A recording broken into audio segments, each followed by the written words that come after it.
You are listening to SPN, the Sports Podcasting Network.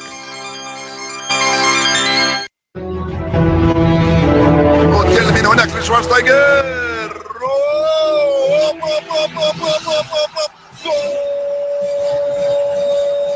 Va a pegarle Ronaldinho Gaucho. Ya lo hace. Pierna derecha, directo al arco. ¡Golazo! ¡Golazo! ¡Golazo!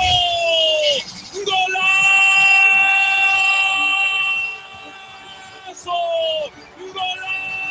This is Soccer Today, live on SPN Radio, your new live show about the beautiful game in all its glory, with Duane, Rollins and Kevin Laramee. MLS, EPL, La Liga, Champions League, all is fair game.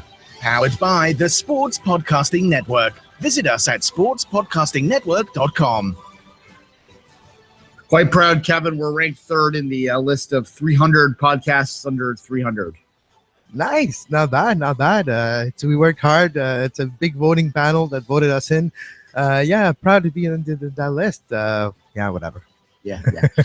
24 under 24, which is always gets the lips a flapping every year. It finally is out. To no one's surprise, Kyle Lauren, the Canadian international, is the number one player on the list. We're going to talk about that. Are you saying Canada's first at something? We're number one. We're number one. That and hockey. We do okay in the hockey too. The ice hockey, not the field variety. We're not very good at that. We're not really good at all in the field hockey, which is closer to our soccer. Right? Yes, exactly. Little weaker field, so we got to the Olympics. We didn't do so well there, but no, that's for 5 rings, Kevin. We'll leave that well enough alone. Nonetheless, like I said, we'll talk about the 24 under 24 list in the third block today. In the final block, we'll have the games of the week. We're also going to touch on the Atlanta coaching situation, what we think of Atlanta United for a little bit. And Atlanta or Atlantata? Yeah, Atlantata. There you go. Puns. Hashtag puns, folks. That's fun stuff there. But before we do all that, I thought that it would be remiss if we didn't start back where we finished off yesterday, which is really the biggest news story. I'd say it might be the biggest news story in North American soccer of the past 6 months or so in terms of what's going on. Yeah, and there's a lot of ramifications. First of all, we'll remind our listeners, according to Ryan Shannon of Ours is the Fury, who dropped the news on yesterday's show, the Ottawa Fury will close its academy at the end of the present PLSQ season. The academy of the Fury, that's a team in the PLSQ, will no longer exist. Bad news and development in the world of Canadian soccer. We'll see what that unravels to mean for the entire club of the Ottawa Fury going forward after this season. A lot of questions remain unanswered, even by the club after a statement, and even by the NASL. Late last night, Duane, at around 11:30 or so, the NASL issued a statement. Yeah, I can read it right here real quick. The North American Soccer League and its member owners are passionate about the growth of soccer in North America, and their actions and level of investment in the past several years prove that commitment. In recent weeks, the league has been working through an important period in its evolution. The league's dedicated owners remain undaunted in the challenge to reach their long-term goals, and are in the midst of a series of meetings and discussions to ensure the 2017 season lays the groundwork for an exciting future. The board remains as committed as ever to its strategy and looks forward to adding a number of new partners who share their vision of building a world-class league. The NASL also looks forward to working closely with U.S. Soccer and the other professional leagues to grow and develop the game at all levels in North America. Notice they didn't mention the CSA in there, but at any rate, that's your statement there. Another statement yesterday, Duane. So let's take a second to breathe in that NASL statement, which is not saying a lot by itself. No. Exactly. Another one here by the Fort Lauderdale Strikers. Issued a statement last night on finances and ownership. Statement goes as follows, 5 points. Number 1, in the soccer business in general, teams lose money. It is a simple reality of world football and American soccer at this moment. The Fort Lauderdale Strikers, like any other football club, faces this reality. Second point, it is natural that any club will run into issues that will create potential hiccups in the way the business operates. In difficult times, the club needs line of credit, community support to persevere through difficult periods. The Fort Lauderdale Strikers have a 2-year-old ownership group in a 6-year-old league. At this point in time, participating in league play costs our organization more money than we obtain in return. The Strikers are in the process of recycling our club's ownership. This is a natural process in this business. We remain committed to finishing the 2016 NASL campaign, including a push to qualify for our third successful postseason berth, and will compete in the 2017 NASL season. Number 4.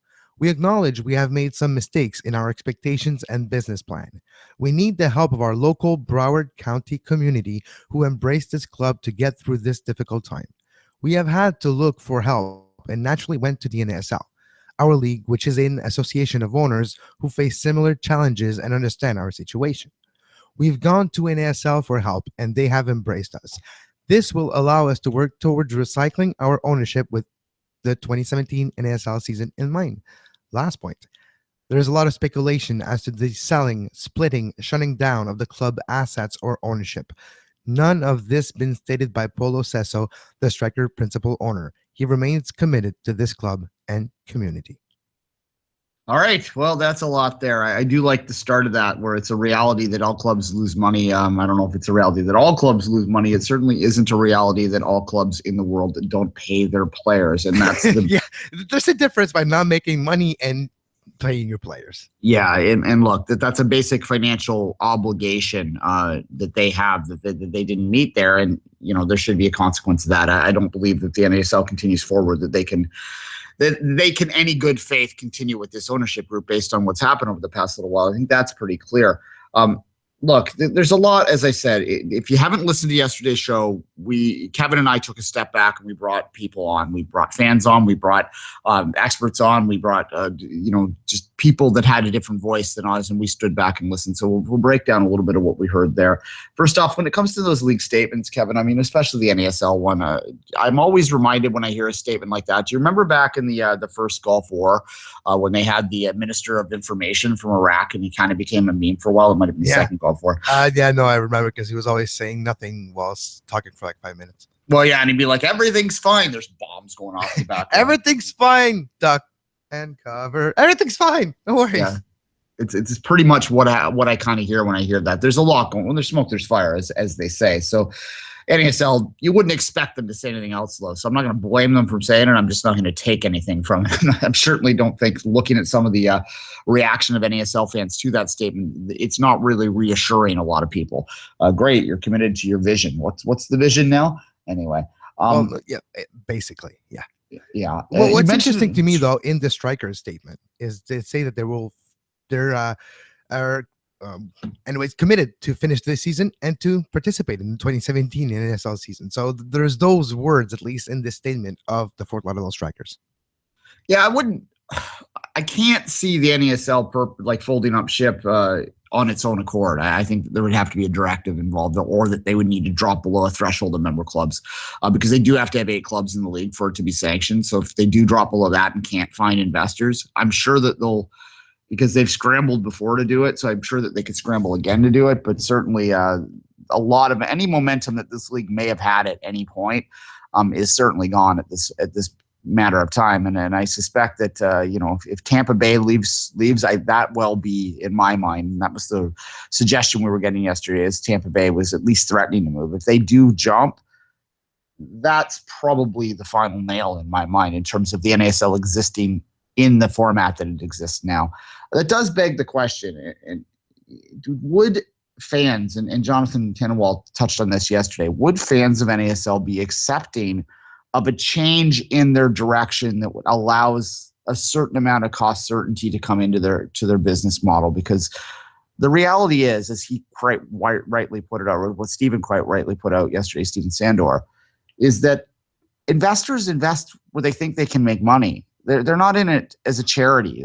They made money to begin with because they were good with money. So yeah, exactly. And this idea, and a lot of NASL advocates will suggest that pro-rel is what prevents the investment. And look, I can understand the train of thought that goes into that position, but I just disagree with it. I think that what it creates investment is cost certainty, is a belief that you can make money off of this sport. That's why people are willing to pay $100 million to get a belief. Duane, you mean a guarantee that you can make money off the sport? This is the draw. If you go to the highest level of this game or any sports in North America, it's almost a guarantee that you're going to make money even before you even start training for the season. Precisely. And look, a lot of people might be screaming at their devices right now that, MLS loses money. Yeah, bullshit. No, it doesn't. Look at the overall picture. Includes Soccer United Marketing doesn't lose money, Duane. MLS might, but not Soccer United Marketing. Which is a bit of a trick that they do so that they can, get all the breaks that all the big companies in the world do to make them look like they're less solvent than they are. Let's go to Canada for a second, though, here. This is what terrifies me the most based on this NASL stuff. As always, we're on the outside looking in, even though, as I said in that statement, they didn't mention Canadian soccer. They just said U.S. soccer, and they sort of focused on that. So when you're the outsider, you tend to be the first one they're going to throw overboard if they have to, right? So this is exactly why. It's I have an image in my head, Duane, of the captain of the boat. No, we like you. Has he push him off the plank? Like, no, you're good. Sees really sorry, Ed. Bye. Yeah. Ed. Yeah. Funny that you mentioned Ed. Yeah, exactly. Ed and I don't know what Otter. I don't know. Yeah.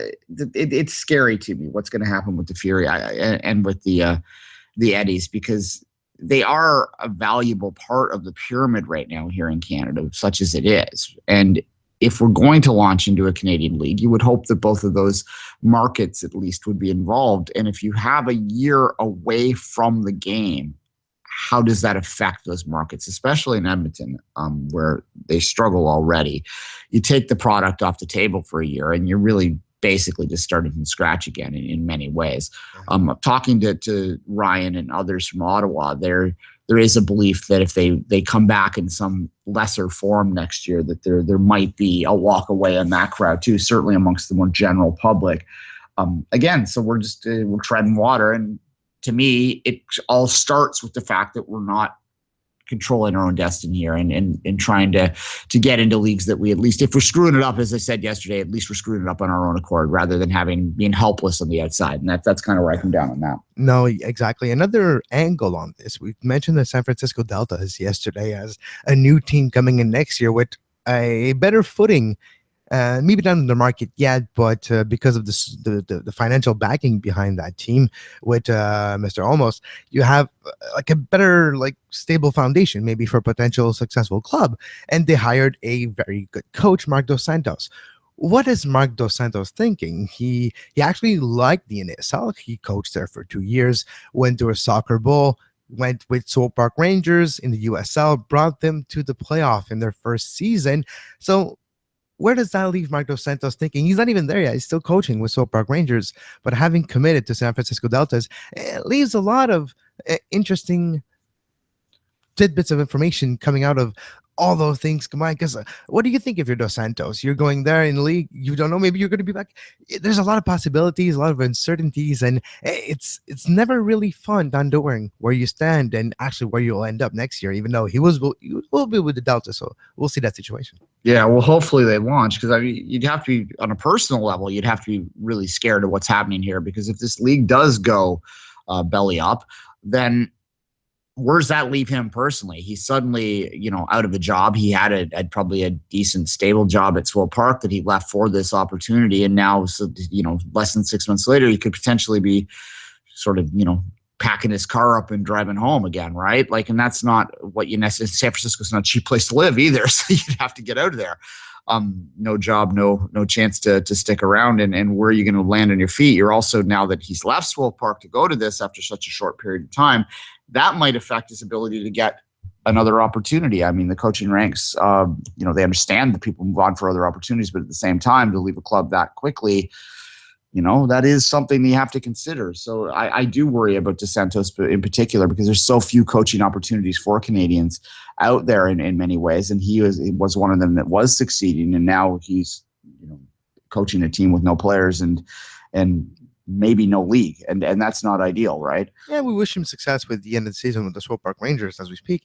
But for Mark Dos Santos, he always been successful as a coach everywhere he has been. Created Ottawa out of nothing, build a club, and he's been really known to build club. He's like known for that in the world of North American soccer, having done it so in Montreal and the ESL, and then in Ottawa, Swope Park Rangers, and the Delta. So that's three, and he worked in Brazil between those opportunities with Palmeiras, Deportivo Brazil, in the youth level, learn how to develop players, Brazilian, get to know some people. He is the one that brought Rafael Alves to Ottawa, which has been one of the mainstay best defenders in the NSL the last 3 years. So, he did a lot of great things for North American soccer. Mark Dos Santos, future coach.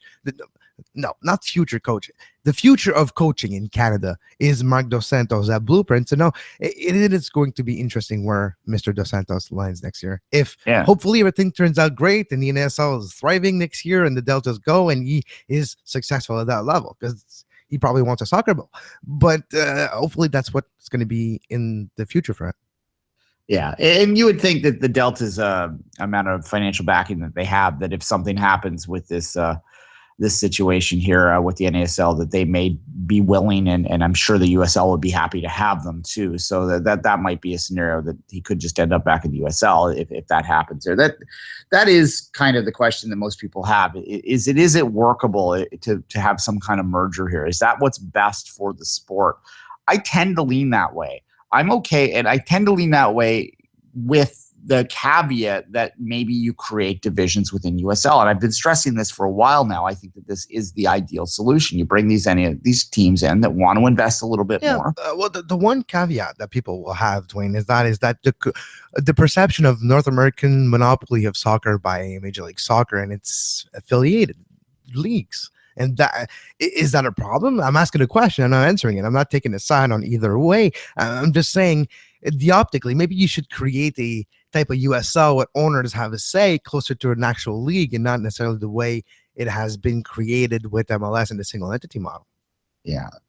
When it comes down to the quote unquote monopoly of MLS over US soccer, I do understand the frustrations people have with Major League Soccer structure and some of their slow movingness, especially as it relates to development issues and academies and stuff like that. Because if you look at some of the academy that are down there, they're up and down, right? There are good academies, Dallas, New York. There's great academies out there. There's kind of crappy ones too that are attached to Major League Soccer franchises.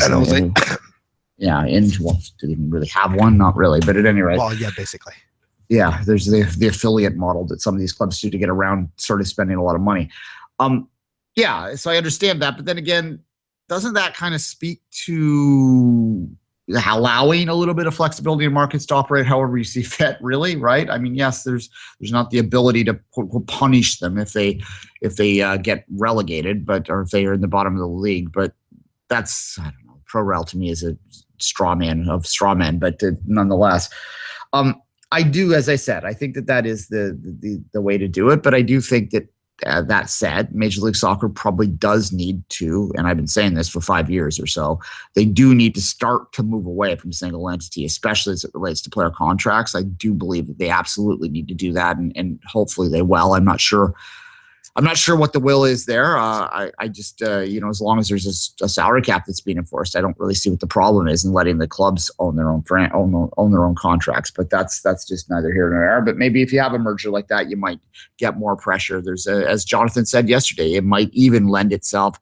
to the ability to one day create the pro-rel that people dream about. Because if everyone's under the same umbrella, then it is a hell of a lot easier to do that, Calvin. Yeah, being easier and being a reality are way two different things, though. Totally. Well, no, yeah, we're years away, and look, decades. Yeah, and how did the Canadian teams fit in, and et cetera, et cetera. We'll be talking about the situation when soccer is the number one sport in North America. That's going to take 20 years. It might take 30, 40, but in one day, maybe. Who cares? It's a remarkably romantic idea that makes no business sense in North America right now. That is my position on it. It has not changed. Although I would, as everyone else, like to see it before I die, which could be in 3 weeks, the way I live. So who knows? So you're not going to see it before you die, way. All right, let's take a break, Kevin. We'll leave this for now. We'll be back at it, I'm sure, next week, but we'll come back with some other stuff.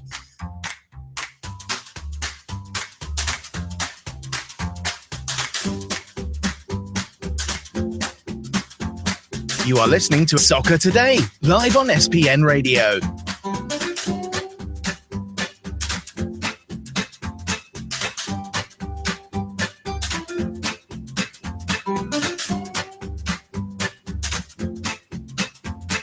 Visit sportspodcastingnetwork.com for more.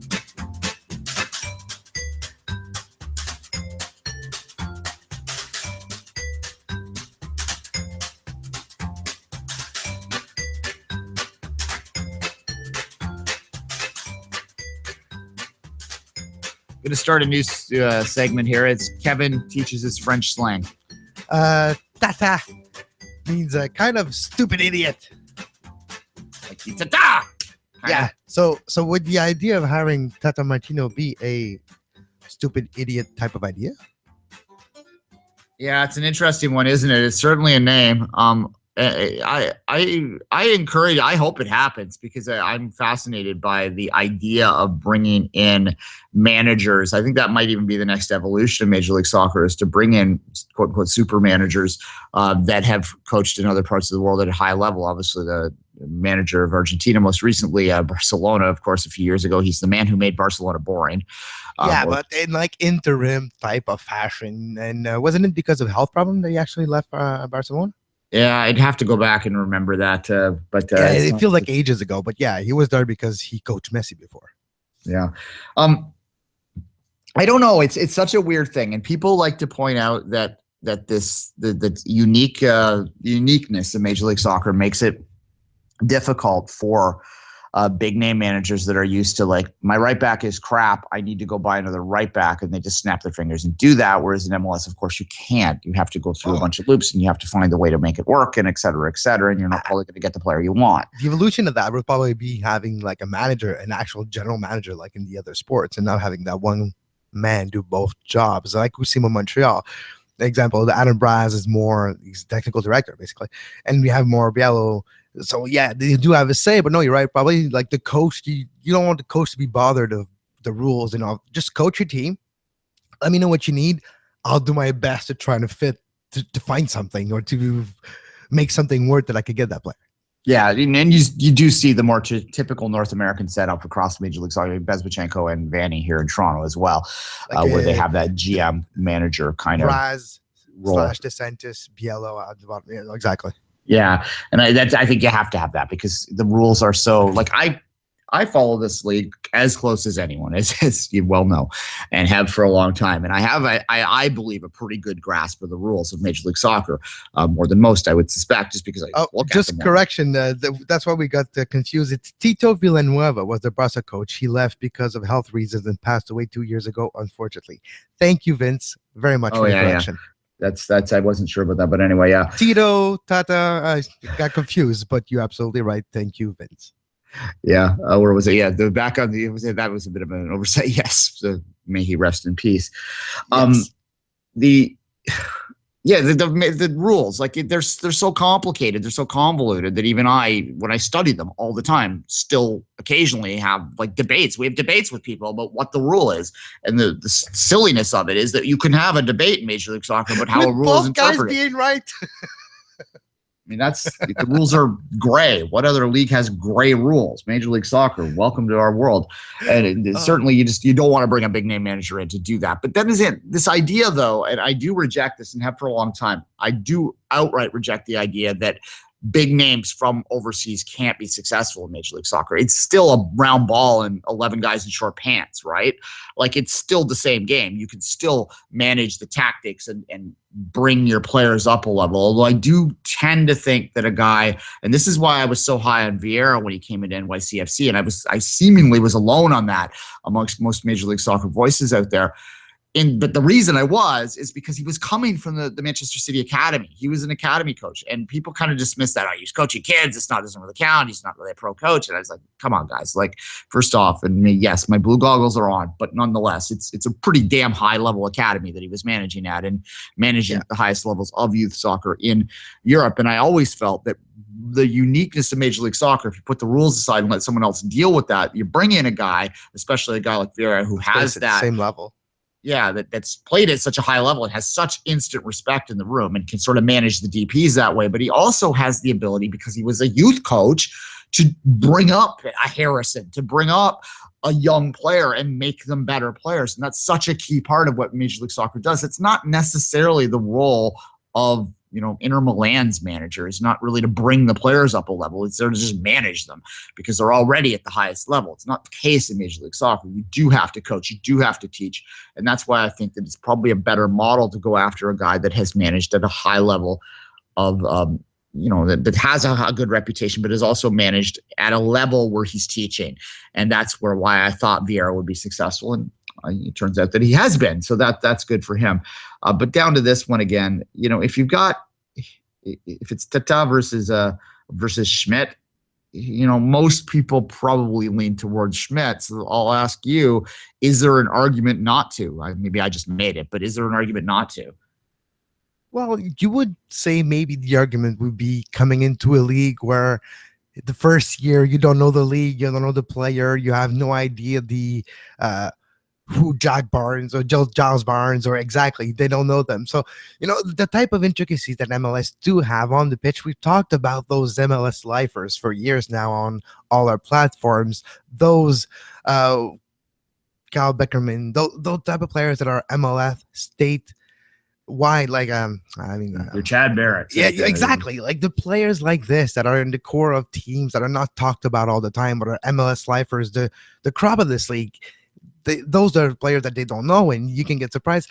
If you go back with what we've seen coaches come in not knowing the league and having success, and some not really having success, and some just being the cusp right close to the playoff, but not making the playoff. The Montreals, so all those type of it was coaches that knew the league. So I don't know, maybe coaches that don't know the league they don't know about it, so they're just gonna do whatever they want, and maybe they'll be successful. Yeah, well, there's no prejudice coming in. They don't have their own preconceived notions of what players are worth looking at in that. I do think that I touched on it a minute ago when I talked about Vieira and Christ, that situation there. And I do maintain that one of the reasons Christ, who's had such success at RSL, where it was a very much team concept game. You talked about a Kyle Beckerman, probably their star player there, but like kind of a good old plumber North American or American that's doing a job and doing it well for several years. No, I'm not dismissing Kyle Beckerman's skills, but nonetheless, he's still not a world superstar, right? You go from that situation to suddenly, Pirlo you're trying to manage Pirlo. Did he really ever have his ear? I think that's the next evolution in managing over here is you're going to need to have guys that come in that can manage the egos of those DPs. And if you have three on a team, and I suspect Atlanta, based on the money that's behind them, is going to be one of those rich teams that comes in and immediately wants to make a splash, you're going to need to bring a guy in that can manage that. And I'm not sure whether some of these MLS coaches for life can. It's a question that I've had for years. It's my biggest doubt about Greg Vanney is whether he can coach the DPs. Now, Toronto's DPs, Javinko aside, are American, right? So that maybe helps him in that level. But it is just something to consider. It's not the same league as it was in 2009, where guys that understood the American pool and sort of understood that what they were working with and didn't have egos themselves were effective. Whereas maybe you need some big names now. Here's a thought exercise. Do you think a Mourinho could do well in a league like this? Someone like that. Like just think crazy high level manager. What do you think he'd do over here? I don't know if he'd do well, but he'll entertain us every single day, and we'll have a blast talking about him, except outside of talking about his team. And no, he takes the focus on him. That's the interesting thing that the Moo does. So no, if that would truly make MLS special if the Mourinho comes. Those are the type of thing that would be amazing. But I used to think that Drogba coming to MLS was a pipe dream, so I cannot be surprised anymore. It wouldn't shock me if somebody one day brings like a guy Guardiola like in 3 years maybe comes here after winning everything with Man City. Yeah, let's hope. For your sake. Yeah. Anyway, no, I would. Mourinho is actually, jokes aside, and it does seem kind of silly to even talk about, but he is the big name manager that I could see coming here the most, because he's kind of a Hollywood guy, right? He kind of likes that attention. He kind of likes that sort of glam and big lights and to be the center of attention. And guess what? The way he's coaching right now, the way his team's playing, he might be available next year for the new team in LA. Let's hope. All right, let's take a break. We'll come back and we'll talk about that list.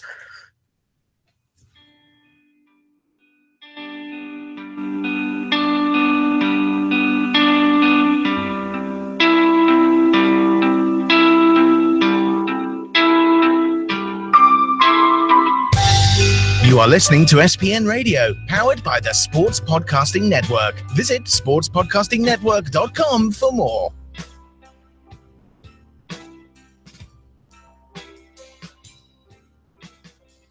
Kyle Larin, number 1.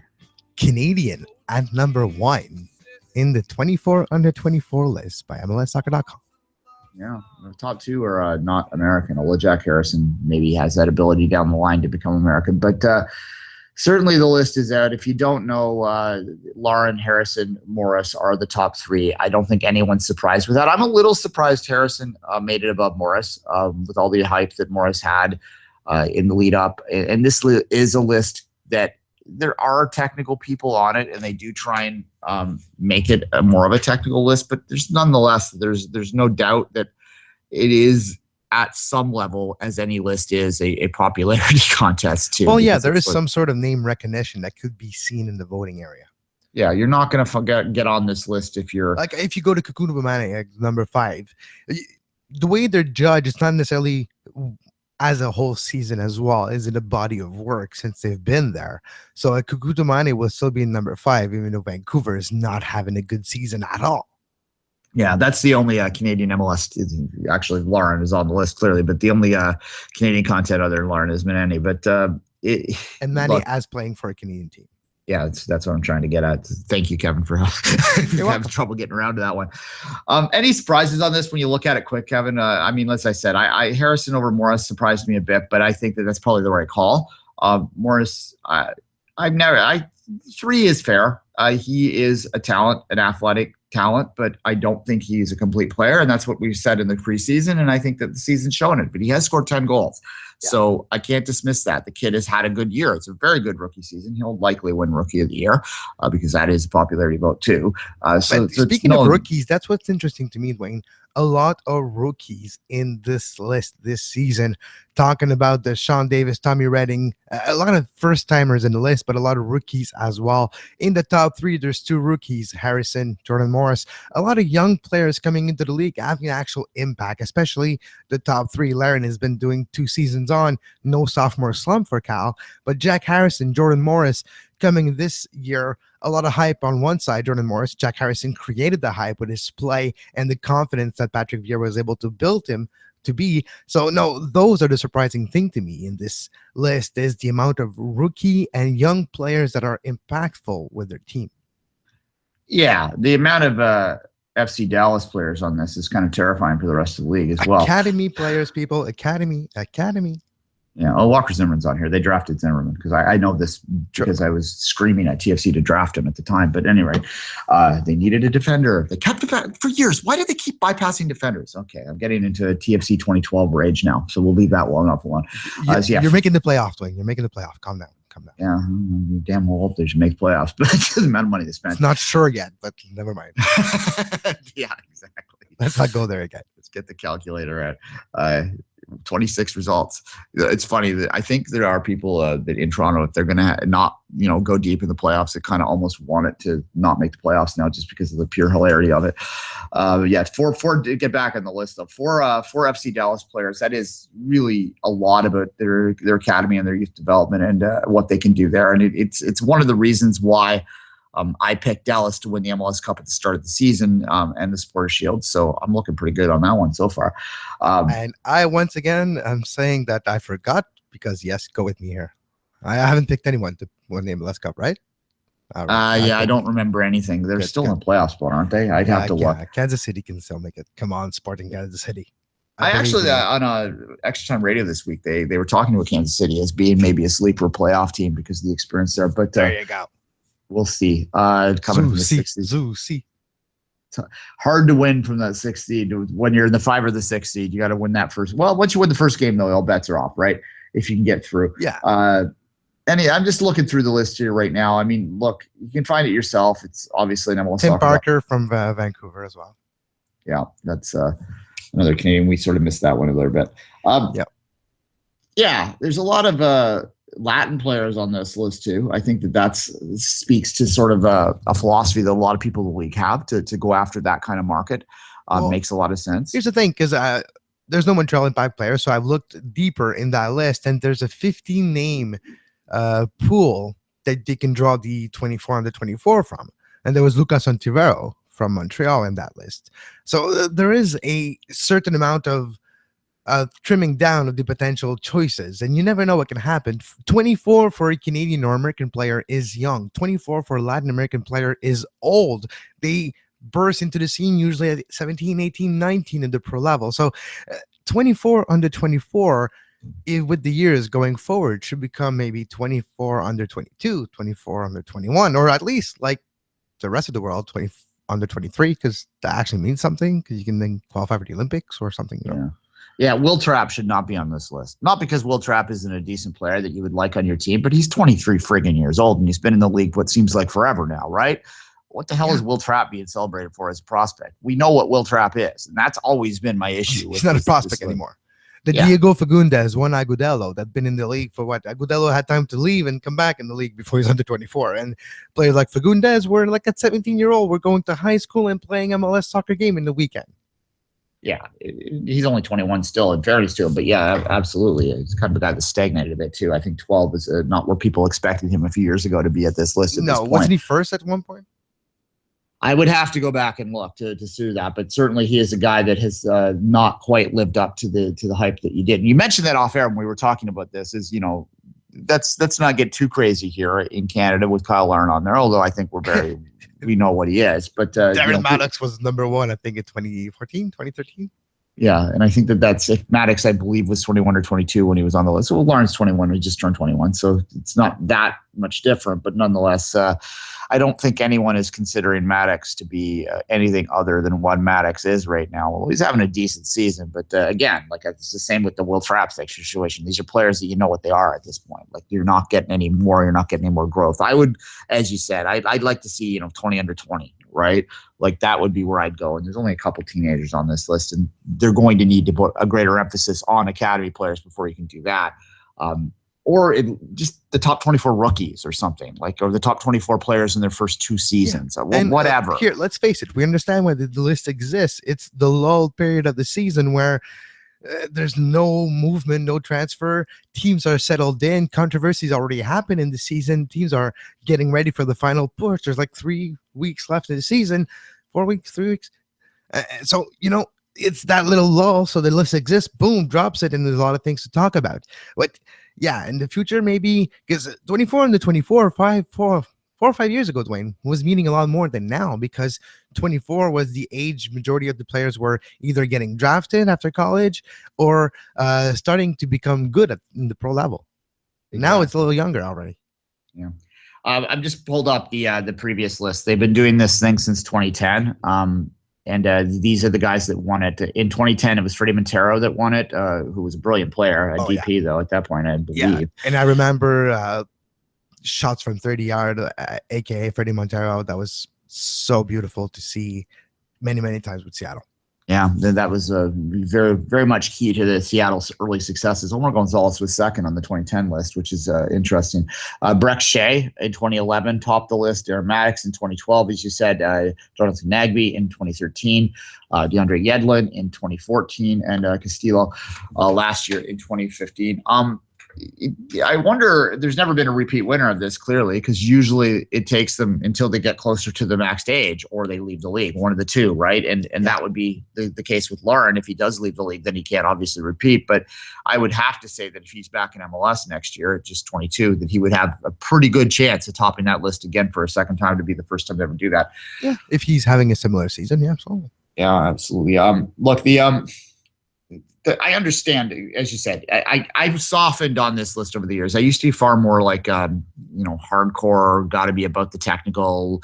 This list is too political, blah, blah, blah. In the past, I've kind of understand that. I think I've come around to the idea that I know what it is. As you said, it is a marketing exercise. And if you type in 24 under 24 right now in a Google search, a Google News search here in Canada anyway, one of the first articles that pops up is in the CBC.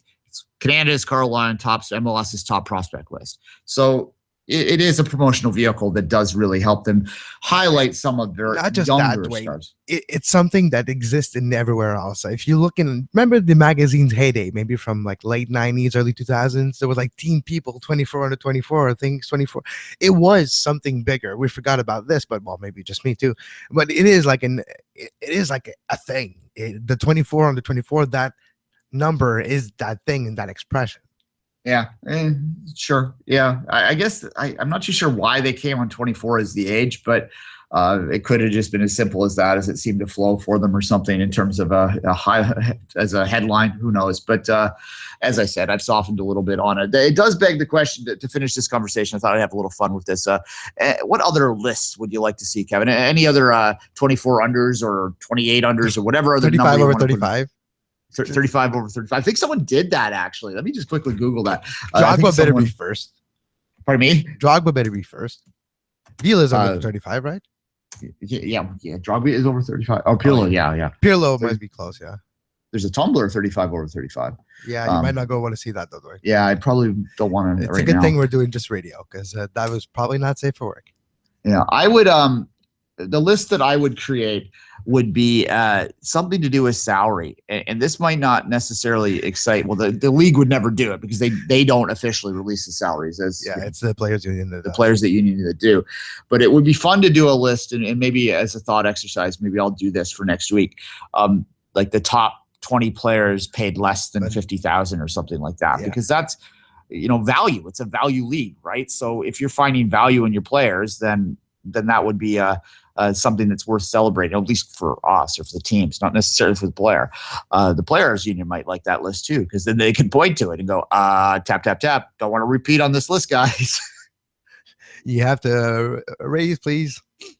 Yes, exactly. Or you could do, the negative side. You could do like, 10 players. The worst 10 over like 100,000 or something. 10 over 100 or something like that, or 10 over 150 or 15 over 150. That's how I do it right there. Or 20 over 200,000 or 15 over 150, something like that. That would be another list. I don't think either the players or the owners would really like that one.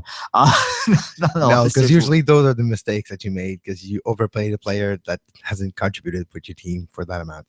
Yeah, you do tend to get worst contract lists out there that journalists independently make, but I suspect that the league organ is not going to produce something like that. That would be up to us. Look, anyone, before we leave this, run a bit out of steam on it, so we'll probably just take the break in a second here and get to our games of the week. But do you think that Toronto or Montreal or Vancouver or anyone out there was overlooked remarkably on this list before we move on?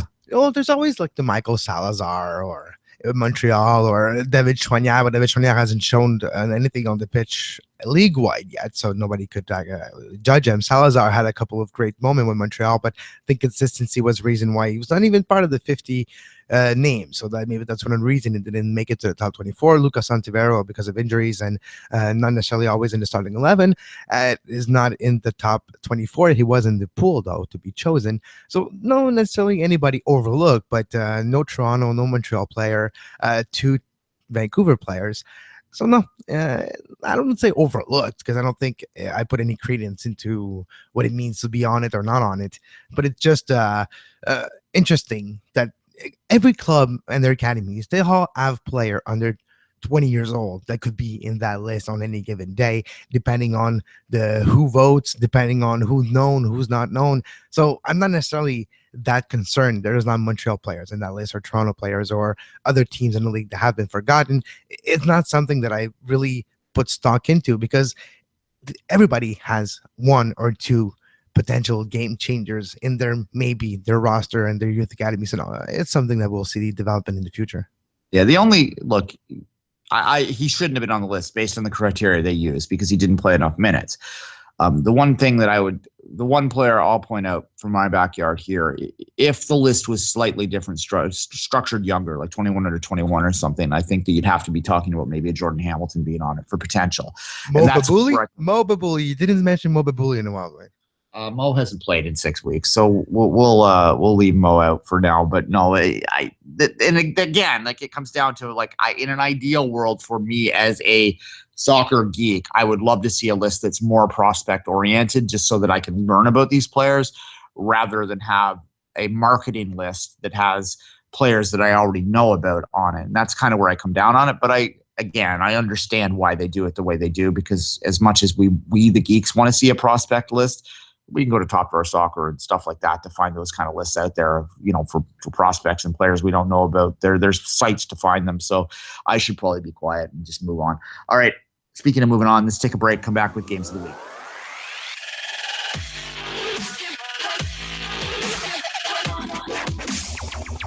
You're listening to Soccer Today on SPN Radio. You can find the on-demand version of this very show on iTunes, Stitcher, Feedburner, Podbay Player, Podbean, anywhere you get your podcasts under the Sports Podcasting Network feed. Subscribe to our YouTube page to make sure you never miss a live show talking about soccer today, the MLS postgame show, open lines after dark, 5 rings daily during the Olympics. Make sure you subscribe and give us a follow on Twitter at SportsPodNet and like our Facebook page, facebook.com/Sports Podcasting Network.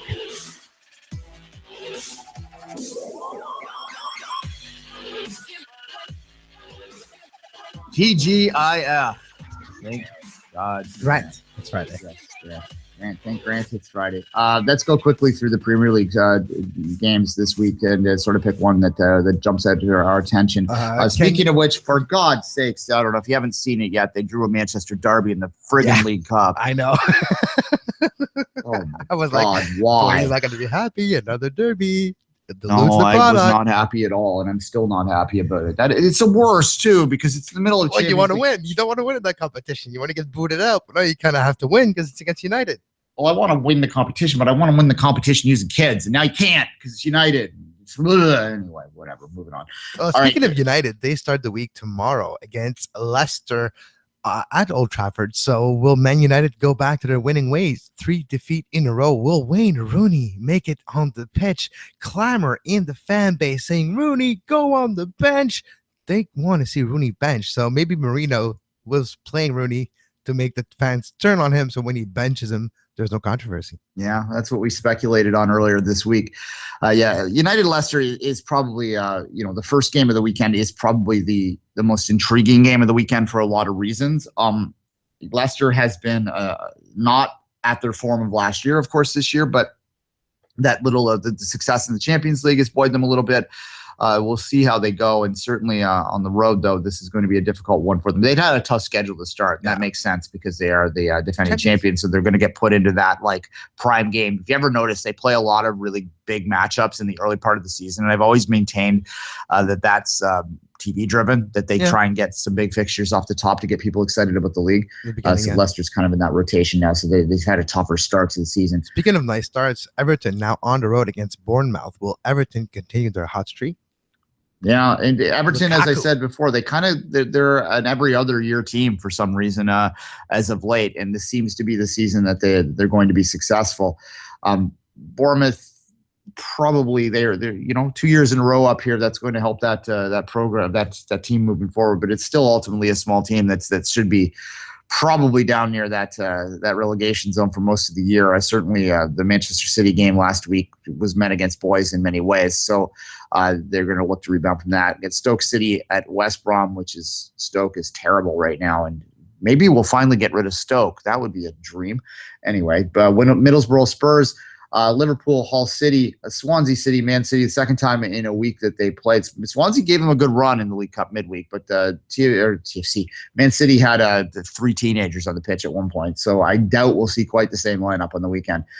Sunderland, Crystal Palace, Arsenal, Chelsea, obviously another huge matchup there. Although I've never really found much compelling in the Arsenal-Chelsea derby, Kevin. I don't know why. It's always been it's a derby, but it's like it's one of those London derbies. It's not like Tottenham-Chelsea, especially after last year's, the way the Premier League finished last year.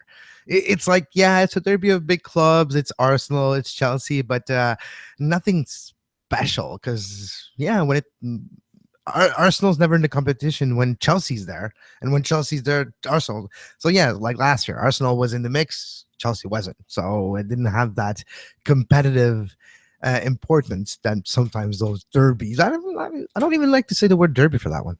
Well, yeah, it's a London derby, but yeah, there's 6,000 London derbies, so it's hard to really get worked up. But nonetheless, there's a lot of history to that fixture. Chelsea's true derby would be Fulham. Yeah. Fulham's obviously nowhere close to be playing them anytime soon unless they get drawn in a cup competition. So Chelsea's always a team in London that really, they're always second fiddle in most of their derbies. Like Arsenal obviously takes more stock at a Spurs game, right? So it never really seems like they're necessarily that intense, but it's certainly an important game on the fixture. You can't ignore that on the table this year early on. Again, it goes back to the early game United Leicester, late games Arsenal Chelsea. That's got to be TV. Sunday we have West Ham Southampton, and Monday in a thriller, Burnley and Watford. Watford United killers. Yeah, so coming off the big win there, Watford. I shouldn't dismiss that. This should be a fun game nonetheless. And we had meant to have a Scottish guest on today, and we're still going to work on getting him next week to talk about the Scottish Premier League. So we will do a little bit more of that, sort of the NASL stuff. I felt kind of overwhelmed it right now, and we need to talk about it more. So if you were looking at that, I did mention it earlier. That's what's happening there, and I think we'll probably take a look at the championship sometime soon. Speaking of the NASL, Duane, this weekend, we have tonight Miami FC, Puerto Rico, 8 p.m. Tomorrow, Ottawa versus Minnesota United, a rematch of last year's Soccer Bowl, but a very different implication this time around. Jacksonville, Rayo, OKC, enjoy it while you can. Carolina Railhawks versus FC Edmonton, Fort Lauderdale Strikers versus the Tampa Bay Rowdies. Is it one of the last derbies between those two clubs? Indy 11 versus the New York Cosmos. Precisely. And if in your restructuring NASL, if you're listening, can you please redesign your website so I don't have to scroll for 10 minutes to get down to this week's games? They should be at the top. At any rate. Google NASL. Just hit score a lot easier. That's what I do. All the way down. Yeah. Look, in terms of the Canadian matchups here, they're gonna, like, again, it's so hard to be focused on the scoreboard now with all the stuff that's going down, because you just fear that both these teams are going to be gone next year. And that's just been the story of Canadian soccer over my entire adult life. Teams just disappearing. That's why the MLS teams are so, for those that are listening outside that like to rally against MLS in Canada, and I do too, on certain levels, you cannot deny that what it did is it stabilized the sport in this country. And we're seeing a prime example of that right now. This was what it was forever. Oh, yeah. The Edmonton Avatars, look that up. One-year team, right? Calgary Foothills were in there in the old A-League as well. Lots of teams came and went, and MLS stabilized it, and you cannot deny that. And well, not just that way. When you're looking at the amount of money, example, Joey Saputo and his companies invested in the Centre Nutrilait at the Casana Tourneau, the training center, and all the infrastructures and the academy level starting at U8, and the amount of money. This is a losing process here, talking about the academy and all that, and the amount of money invested is almost mind-blowing. It's in the 7 and 8, it's closer, it's 8 figures. It's a lot of money invested in the academy, and it's for the long run, it's for the long term, and that's the attraction to those teams as well. You know they're not going to fold next year. No, precisely. They're not going anywhere. And look, that's why the CSA understand. I believe this truly. I mean, Victor made the veiled threat there, and I think that was to get the attention of them, so the domestics issue can get dealt with once and for all. And once that's dealt with, I have no doubt that the CSA is just going to let them operate and do what they need to do here, and they will drive a lot of spectator. They will bring more people into the sport. There is a lot of value that is in MLS that does need to be supplemented by something else. As you well know, I'm a huge advocate of that, of the Canadian League and the need for it. But I also believe that it's important to keep those 3 teams around, because I do think that they drive interest in the sport, which can ultimately trickle down. Not 100%, but even if 5% of MLS fans trickle down to a Canadian Premier League each year, then that's going to help that league grow. And that's why I do believe in the importance of that. So that's moved to MLS in their schedule for this week. It starts with tonight in what is a matchup for NYCFC that can actually qualify them for the playoffs. So big match for them in their short history. It's been a remarkable team. I don't know if we necessarily talk about NYCFC enough in the sense that we always sort of dismiss them a little bit as they're going to crash. It's going to stop. It's not going to continue, that they're going to come back to earth, because I don't know if we still believe in them. I don't know whether that's because of the affiliation. I think that does taint them in some people's minds, or whether it's just they weren't that great last year. It could be either or, but nonetheless, I think that we should really look at that team, and maybe it is worthwhile exploring them a bit more in the days ahead with a guest. The way they turned around, too. Let's not forget how they started the season, and the way Patrick Vieira was able to right the ship and continue to improve that team. And once they got close to the top, after 9 weeks in, when they actually turned around and became contender, they stayed there, they continued the course, and they got tested, and they were able to get good results on the road. So no, it is a very worthy team to take a closer and deeper look at. Yeah, no one's considering them MLS Cup contenders. They really aren't still, and I'm not sure why. Maybe they think the old legs won't last in the playoffs. I don't know, but it's an interesting sort of thought exercise and why we don't consider NYC. We don't take them seriously, even though they've been there all year. They're hanging around. 7-0 seems like a long time ago now, right? Oh, that could be part of it too. The way that they got killed in that Derby game earlier this year might be changing people's views as well. Yeah, no, exactly. All right, moving to Saturday. The first game up is the TFC Philadelphia, so they will have a chance to clinch that playoff spot for real this time. For real, yeah. For real. They'll make the announcement in the stadium again. So we had so much fun. We did it twice against Philly. It's obviously a huge matchup in other ways too. I mean, TFC, I don't think those 26 scenarios are going to happen. So they'll find a playoff clinch somewhere probably on Saturday with one of the results going the way it needs to. So another huge matchup, Duane, for playoff implication.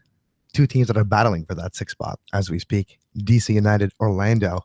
The winner, if there is one, is going to take a stronghold on the position place. Yeah, precisely. Well, yeah, and look, that is, I mean, we can make fun of it all we want. It'd be huge for Orlando to make the playoffs in their second year, especially they're not going to. NYCFC is clearly going to at this point, so I don't think that they want to see their expansion brethren go before them. So they're going to want to compete there. And Orlando, I think, has had a disappointing season as well. I expected them to be a little bit better. I did pick them into the playoffs at the start of the year, so I still keep waiting for them to kind of get going a little bit better, but we'll see. And it's going to have to start with that, as you said. Red Bulls against Montreal. Red Bulls coming off another late goal loss last week against Toronto and Montreal. Well, you know what Montreal did. So but for Montreal, they play better on the road than at home. So who knows what they can do at Red Bull Arena. It's going to be interesting. Saturday night, Red Bull Arena crowd should be lively. There's a traveling support that is going to Red Bull Arena to support Montreal. Will be interesting to see how Montreal reacts to the last few weeks of after that 401 derby. Yeah, it was just one game, but the way they looked, and then the result of the 4-1 loss and then the 2-1 loss, actually finished 3-1. They need a better answer on the pitch at home, but now they're going on the road. They had that good result on the road this season. Maybe they can get a win, important one, in New York that would actually be beneficial for Montreal to get 3 points, and for New York, it would actually impede them in their quest to the Supporters' Shield if such a thing is even still alive right now. Yeah, it is. New York's still in with a chance, I would say, although it's a pretty slim one for them to get up to the Shield level. It's pretty slim for Toronto at this point, too. I think it probably is going to be Dallas with 52 points to 47 is right now what the Supporters' Shield race is. 48, actually. The Galaxy are on 48. Galaxy, they're sneaking up there, aren't they? Let's keep going down this list. Did not have an effect. Yeah, well, he scored. That was funny how he scored 2 minutes after he came on their chanting about the American retirement fund to them. Anyway, Whitecaps, Colorado. It goes without saying that the Whitecaps absolutely need 3 points right now. They are 6 points back with just 4 games to play. So if they remain, if they fall further behind this week, I don't know if they technically can get eliminated this week, but you're basically be looking that you need to go perfect if they don't get a full 3 points in this game. It's a must win the way out. And I think most Whitecaps fans will understand that. Colorado, meanwhile, they continue to play it tough. They don't allow a lot, and they like NYCFC are not falling off, and we'll see how that plays out in the playoffs, Kevin. No, exactly. Continuing down the schedule here, we have Houston at Portland at Houston, and we have Dallas at RSL. Dallas, I think they are probably 4 points away from locking up that Supporters Shield, I'll say. I mean, not officially, but realistically. So that will be a big one. If RSL is going to need to knock Dallas off if there's going to be anyone going to catch them, I think is what it comes down to. Yeah. Kevin Laramee, Sporting Kansas City. They play San Jose. Come on, Kansas City, you can do it. Get 3 points on the road out of IS Stadium and make your shot at making the playoff more certain. Please, come on, do it for my sake. 5 points right now is the gap, the red line gap in the West, which probably isn't exciting the head office at MLS too much. They like to have those playoff races to the last week. Galaxy Seattle, they seem to play every week. I don't know why. They just do. I don't know. But Galaxy Seattle at StubHub Center. Yes, exactly. And the final game of the week is Columbus against New England. The Crew still think they're in it. That's cute. New England, if they get a win, they're truly in it now. They're in sixth spot right now if they get a win against Columbus. But it's the Kai Kamara Derby doing. So Kai Kamara with New England going back to Columbus where it all went sour. Yeah, that should be interesting there. That's what makes that game compelling. Is Higuain still injured? I do believe so. So that's unfortunate. But that would have been interesting to see that happen. All right, quickly on the standings before we say goodbye. TFC on 47 points. A win will actually break their franchise record. They'll go to 50, which would be an all-time high for them, which is, tallest little person, right? It's not that impressive. Exactly. Anyway, so TFC 47, New York 45, the two New York teams 41, Philadelphia. So a bit of a gap between the number 3 and the number 4 beginning to emerge there. If Toronto can keep Philadelphia on 41 this week, that probably, I think, would mean that those 3 teams will likely be their top 3. The battle, of course, the important one is the top 2 because that is the buy through to avoid that play-in game. Montreal 38. And the Revolution at 36. Below the red line, you have DC 34, Orlando 34, Columbus 29, who technically are still in it. But, come on, guys, 7 points. Well, and Chicago's still in it, too. Yeah, it's 0.96 points per game, guys. You're going to need to crank that up.